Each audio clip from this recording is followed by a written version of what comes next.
राना साहब, आपसे बात का अगर आगाज कर पाऊं, क्या ये जो बात है, यानी कि हर रोज एक नई पॉलिसी मुतारिफ कराई जाती है, अवाम भी नाला है, पेट्रोल पंप्स एसोसिएशन ने भी इसके ऊपर शदीद बरहमी का इजहार कर दिया है, फैसला वापस लेने का मुतालबा कर दिया है, ये जो रोजाना पेट्रोल की कीमत तो आप चेंज करेंगे, रद्दोबदल होगा, तो ये पीटीआई वाले क्या ये बात सही कर रहे हैं? आपको लगता है इस बात में कहीं ना कहीं कुछ उनकी बात में कोई वजन हो सकता है? वो कह रहे हैं कि अगर नहीं चल रही है तो आप मजीद हुकूमत, क्या पॉइंट है इस वक्त आप हुकूमत से जुड़े रहने का फिर? Thank you very much. मैं आपको बताऊं कि पहले तो आपने अपने इंट्रो में मेरा हाल चार्जशीट कर दिया है फेडरल गवर्नमेंट को, सारा 1 2 3 4 जितने भी हैं। लेकिन आप जो भी करते हैं, मैकेनिज्म बनाया है वो इसीलिए बनाया है ताकि जो एक क्राइसिस है वार की वजह से, गल्फ वार की वजह से, उसमें ज़्यादा बोझ लोगों पे ना पड़े। और ये ज़रूरी हम्म। नहीं है आप उसको सिर्फ एक एंगल से देख रहे हैं कि रोज़ाना की बुनियाद पे प्राइस बढ़ाई जाएगी। ये क्यों नहीं देखते कि रोजाना के हिसाब से प्राइस कम भी होगी जब नीचे पेट्रोल जाएगा। जब 100 के ऊपर गया था ये जो ऑयल की प्राइस थी, तो उस वक्त जो नीचे की तरफ आया वो अब मेरा हाल है 70 से भी नीचे आ गया था, जो फिर ऊपर चला गया, अब 90 के करीब या 80 प्लस है। हम्म। तो उस वक्त भी इसी तरह ही नीचे आएगा, जो 15 दिन बाद आती थी नीचे, या महीने बाद आती थी, या हफ्ते बाद आती थी, जैसे आप बात कर रहे हैं। तो उससे इन लोगों को बहुत फायदा होता था, जो पेट्रोल पंप की एसोसिएशन है या दूसरी कंपनीज हैं, ऑयल कंपनीज हैं। उनके लिए ये प्रॉब्लम तो हो सकते हैं कि जी हमारा जो एक 15 दिन का या हफ्ते के बाद एक चीज़ आती थी, उस पर अब डेली की बुनियाद पे हमें ये कीमत देनी पड़ेगी जो हमें पीछे से सप्लाई आएगी। तो मेरा ख्याल है ये एक बड़े सोच समझ के, और दुनिया के बहुत सारे मुल्कों में ये सिस्टम है। जिस तरह अमेरिका में भी यही है कि वो डेली की बुनियाद पे ये प्राइस फिक्स करते हैं। तो इसको इस एंगल से भी देखना चाहिए, सिर्फ यही नहीं है। बाकी कुछ पॉलिटिकल पार्टीज, उनसे उन्होंने तो पॉलिटिकल गेन लेना होता है, कोई ना कोई बात करनी होती है। जैसे एक दो पॉलिटिकल पार्टीज के आपने बात की, तो हम्म। मैं समझता हूँ कि ऐसा नहीं, पहले सिस्टम, ये जो नया मैकेनिज्म है उसको चलने तो दें, उसके जो असरात हैं देखें तो सही कि पॉजिटिव है या नेगेटिव आते हैं। तो मेरा ख्याल है ये वेल अच्छा थॉट राना एक साहब, मैं अगर किया अर्ज है हुआ आपसे फैसला।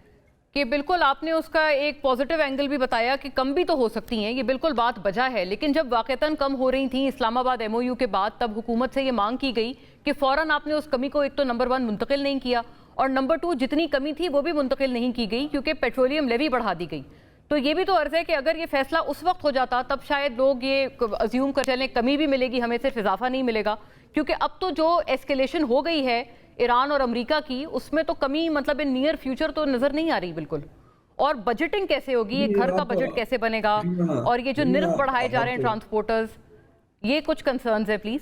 मेरी बात सुने कि ये जो आप क्यों इस तरह से सोचती हैं, खुदा ना करे कि ये लंबा जो वार वाला है सिलसिला वो लंबा हो जाए।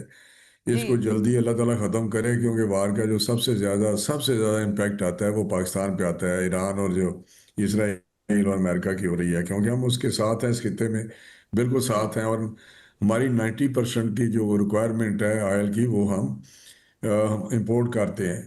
और हमें सबसे ज़्यादा इम्पैक्ट आ रहा है, डैमेज हम हो रहे हैं, इकोनॉमी हमारी ख़राब हो रही है, हमारे सारा सिलसिला ख़राब हो रहा है, काम आदमी भी इसमें पिस रहा है। हम्म। लेकिन बेहतरीन पिछली जो वार का जो टाइम गुजरा है उसमें बेहतरीन मैनेजमेंट थी हमारी। पेट्रोलियम प्रोडक्ट पे हमारे सप्लाई में भी कोई फ़र्क नहीं आया, ना लाइनें लगी, ना हमने सब्सिडी भी दी, 130 अरब जो है वो डाला उसमें। और जो छोटे कंज्यूमर हैं, मोटरसाइकिल वाले हैं या रिक्शे वाले हैं या दूसरे एग्रीकल्चर सेक्टर को भी हमने सब्सिडी दी। तो ये बेहतरीन हमारा इंतज़ाम था। वरना इंडिया में हमने देखा है, बांग्लादेश में देखा है, जो हमारे रीजन में लोग हैं सारे, श्रीलंका में देखा है, जिस तरह वहाँ तो पेट्रोल पंप पे लॉ इन्फोर्सिंग जो कतारें लगी। फोर्सेस हैं वो वहाँ पे पहुँच गई, और बाज़ जगह पे तो आर्मी को भी बुलाना पड़ा, law and order hmm. Situation भी होगी। तो बहुत अच्छी मैनेजमेंट की है इस दफ़ा भी। हम इंशाल्लाह, अल्लाह करे ये जंग जल्दी ख़त्म हो जाए।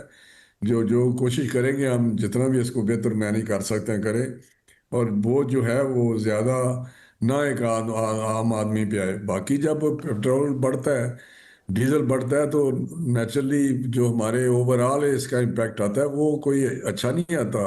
वो बहुत नेगेटिव इम्पैक्ट आता है, चाहे इंडस्ट्री हो, चाहे आम जो शहरी है उस पे हो, या जितने ट्रांसपोर्ट के किराए हों, हर सेक्टर सोसाइटी जो है उस पे भी असरात आते हैं। बिल्कुल, ये नहीं तो भी ये ये एक सिर्फ। चीज बेयरेबल हमारे लिए नहीं है। जिनकी इकोनॉमी हाँ। बहुत स्ट्रांग है, वो हाँ भी अब्जॉर्ब शायद ये नहीं कर पा रहे। वहाँ अमेरिका में उनके तेल अपना बहुत ज्यादा है और वो रिलीज भी कर रहे हैं, लेकिन फिर भी वहाँ पे ये जो इशू बन जाता है कि जी ये प्राइसेस बढ़ गई हैं हाँ जी, पेट्रोल ये की, आपने अच्छी एक अहम डीजल मिसाल की, अमेरिका और की भी दी है। कुछ मगरबी ममालिक हैं जो कि जाहिर है इससे दो चार हैं, गोया ये कि वो दूसरी तरफ से भारत, हालांकि उनकी बांग्लादेश। इकोनॉमी बड़ी स्ट्रांग है अली ना, बहुत स्ट्रांग इकोनॉमी है, वो ऑब्जॉर्व कर करेक्ट सकते हैं, करेक्ट। लेकिन वो भी नहीं कर पाते वो जहाँ भी नहीं ऑयल कर रहे हैं। अच्छा, प्रोड्यूसिंग जब ये कंट्रीज हैं। एक और दूसरा चाहे सेंस ऑफ खलीज आर्ग्यूमेंट वाले हैं देते हैं ना जिनके राना अपने साहब, यहाँ वो तेल होते हैं, वहाँ भी महंगाई होती है।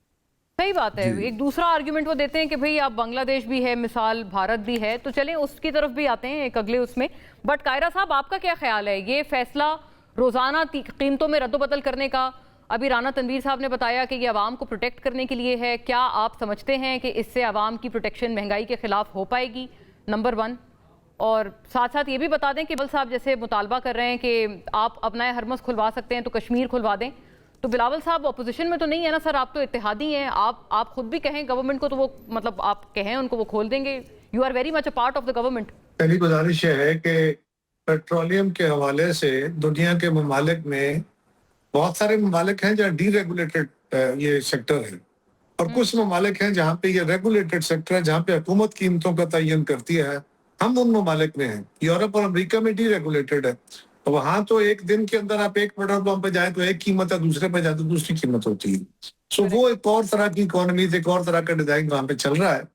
पाकिस्तान में क्योंकि लोग आदी हैं रेगुलेटेड इकोनॉमी के तहत या सेक्टर के तहत, सो हमारे यहाँ पहले महीने बाद, फिर 15 दिन बाद, आजकल हफ्ते बाद कीमतें तयन हो रही थी। लेकिन इसमें गवर्नमेंट ने जो बेसिकली, मेरे ख्याल में, मुझे हकीकत का तो सारा नहीं पता, लेकिन मेरा ख्याल है कि गवर्नमेंट के ऊपर जो पहला दबाव आया वो ये था कि जब 15 दिन के बाद कीमत बढ़ती थी या हफ्ते बाद बढ़ती थी, इन दिनों जंग की वजह से गैर मामूली सूरत हाल है और एकदम राइस ज्यादा हो जाती है, और हुकूमत को जब 15 दिन बाद, 10 दिन बाद या हफ्ते बाद कीमत में 15-20 रुपए, 25 रुपए एकदम बढ़ाने पड़ते हैं, तो वो लोगों के ऊपर एकदम एक बम की तरह गिरता है।